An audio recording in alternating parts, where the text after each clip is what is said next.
Kutoka ardhini uzima huibuka. Chemchem hii ni ishara ya kwamba hata jambo lililofichwa linaweza kuleta uzuri.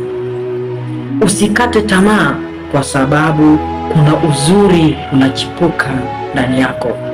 Ni wakati sasa wa kuchomoka kama haya maji, tukiwa safi, tukiwa na nguvu na tukileta baraka kwa wale wote waliokuwa karibu nasi.